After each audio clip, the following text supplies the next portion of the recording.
রাজ্যের শস্যগোলা পূর্ব বর্ধমান। ধান এখানকার মূল অর্থকরী ফসল। দক্ষিণ দামোদর সহ পূর্ব বর্ধমান জেলা জুড়ে বিভিন্ন ধরনের ধানের চাষ হয়। আর দক্ষিণ দামোদর এলাকা মানেই রাইস মিলের আঁতুড়ঘর। বিভিন্ন ধরনের চাল উৎপাদন হয় এই দক্ষিণ দামোদর এলাকায়। দক্ষিণ দামোদরে ফের চালের ব্যান্ড নকল করার অভিযোগ উঠল। অভিযানে সাফল্য পেল মা ভবানী রাইস মিল। দক্ষিণ দামোদর মানেই রাইস মিলের আঁতুড়ঘর, আর সেই রাইস মিল শিল্পেই বিভিন্ন সময় নকলের কারবার চলছে, এমনটাই অভিযোগ উঠছে বারবার। বিভিন্ন মিলের জনপ্রিয় চালের ব্যান্ড নকল করে বাজারে চালান করার প্রবণতা নতুন নয়। এবার সেই ঘটনায় ফের প্রকাশ্যে এলো পূর্ব বর্ধমানের রায়না থানার গোপালপুর এলাকায়। মা ভবানী রাইস মিলের চাল সেই ব্যান্ড নকল করে বিক্রি হচ্ছে ঝাড়খণ্ডে। মা ভবানী রাইস মিলের জনপ্রিয় ব্যান্ড কেশর ভোগ। বহু বছর ধরেই এই নামে ব্যবসা চালিয়ে আসছে তারা।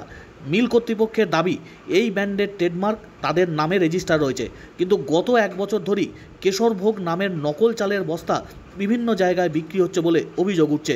বর্ধমান থেকে সেই নকল চালের প্যাকেট চলে যাচ্ছে ঝাড়খণ্ডে। সম্প্রতি বড়সড় সাফল্য পেলেন এই রাইস মিল কর্তৃপক্ষ। ঝাড়খণ্ডের চাষ থানায় এলাকার চাষ মার্কেটে গিয়ে দেখা যায় একই সঙ্গে আসল এবং নকল দুই ধরনের কেশর ভোগ চাল বিক্রি হচ্ছে। বিষয়টি দেখে মিল কর্তৃপক্ষ নকল চাল বিক্রেতাদের ধরে ফেলেন। পরে তারা বিষয়টি স্থানীয় থানায় গিয়ে জানায় নকল চাল তারা আর বিক্রি করবেন না বলে জানিয়েছেন। পূর্ব বর্ধমান জেলার রায়নার রাইস মিল কর্তৃপক্ষ বর্ধমান জেলা রাইস মিল অ্যাসোসিয়েশনকেও সামগ্রিক বিষয় সম্পর্কে লিখিত অভিযোগ জানিয়েছে। অভিযোগ, বেশ কিছু ব্যবসায়ী তাদের চালের ব্যান্ড নকল করে অন্যান্য রাজ্যে চাল পাঠাচ্ছে।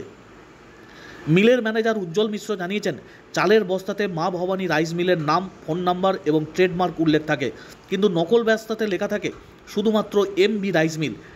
সেখানে ফোন নাম্বার আর ঠিকানাও তাদেরটাই দেওয়া রয়েছে। বিষয়টি অ্যাসোসিয়েশনকে জানানো হয়েছে। এখন দেখার বিষয় তারা কি ব্যবস্থা নেয়। পূর্ব বর্ধমান জেলা থেকে এই চাল নকল হয়ে কিভাবে ঝাড়খণ্ডে চলে যাচ্ছে তা নিয়েও প্রশ্ন তুলেছে রাইস মিল কর্তৃপক্ষ। চক্রের সঙ্গে কে বা কারা যুক্ত তার তদন্ত করে দেখা দরকার, এমনটাই জানিয়েছে রাইস মিল কর্তৃপক্ষ। देखिए, हम लोग कोई डुप्लीकेट बेचता है या कुछ बोलता तो आदमी बोल सकता है, डुप्लीकेट नहीं ना सर। कैसे बोलते रहे हम लोग कोई प्रोडक्ट है। देखिए सर, आप आए मेरे पास प्रोडक्शन करते, प्रोडक्ट क्या डुप्लीकेट है? आप इस चीज को वहाँ देखिएगा ना, वहाँ देखिए। तो हम लोग उस आपको बोल दिए आप हम पे नहीं, तो आप नहीं मानेंगे। क्यों मानेंगे? आप पैसा दिए इस चीज का, आप माल मंगवा है, आप डुप्लीकेट माल बेचिए। कैसे डुप्लीकेट है ये? आप कैसे साबित किए डुप्लीकेट है? बोला है उसको, बुला आप जाके वहाँ फाइट कीजिए, फाइट नहीं कर सकते आप। माल आप खरीद रहे हैं, बंद रहता है। कोई बात नहीं, जो है आप ही निकालिए।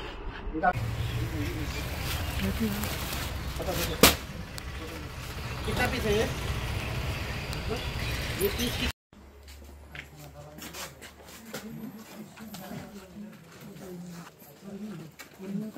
রাইস মিলে আমাদের যে কেশরভোগ যে ব্র্যান্ড আছে, সেই কেশরভোগ ব্র্যান্ডটা কিছু বর্ধমানের অসাধু ব্যবসায়ী তারা নকল করে ঝাড়খণ্ডের চাষ মার্কেটে পাঠাচ্ছে, বস্তা সমেত চাল সমেত পাঠাচ্ছে। সেখানে আমরা যে দেখলাম যে আমাদের অরিজিনাল বস্তা আর ডুপ্লিকেট বস্তা দুটো বস্তাই একটা দোকানে বিক্রি হচ্ছে। একটা দোকান বলতে একটা ব্যবসায়ী, এবং ওইখানের যে মার্কেট রয়েছে, মার্কেটের প্রত্যেকজন ব্যবসায়ী ওই কেশরভোগ অরিজিনালও বিক্রি করছে, ডুপ্লিকেটও বিক্রি করছে। TM আছে, আমাদের মা ভবানী রাইস মিল নাম লেখা আছে, আমাদের ফ্যাসাই লাইসেন্স আছে, আর ডুপ্লিকেট বস্তাটাতে কিচ্ছু লেখা নেই, শুধু কেশরভোগ ব্র্যান্ডটা আছে। আর আমাদের যে বস্তার যে কালার আছে সেই কালারটা দিবে, আর ফোন নাম্বার দুটো একই আছে। আমাদের কেশরভোগের মা ভবানী রাইস মিলের যে ফোন নাম্বার দেওয়া আছে, আর ডুপ্লিকেট বস্তা কেশরভোগ সেটাতেও একই ফোন নাম্বার দেওয়া আছে। লেখা আছে, বাংলায় লেখা আছে, ইংরেজিতেও লেখা আছে। আর মা ভবানী রাইস মিল মেনশন করে পুরোটা লেখা আছে। আর ডুপ্লিকেটটাতে MB রাইস মিল লেখা আছে, MB রাইস মিল আর ফোন নাম্বার দেওয়া আছে। এটাই সমস্যা। এর ফলে তো ক্ষতি হচ্ছে প্রচুর। হ্যাঁ, প্রচুর ক্ষতি হচ্ছে, প্রচুর ক্ষতি। কতদিন ধরে হচ্ছে বলে মনে করি? এটা হচ্ছে মোটামুটি বিগত 1 বছর ধরে হচ্ছে। আমরা চেষ্টা চালিয়ে যাচ্ছি। এখনো পর্যন্ত কোথাও অভিযোগ করেছে বা? আমরা বর্ধমান রাইস মিল অ্যাসোসিয়েশন অভিযোগ জানিয়েছি।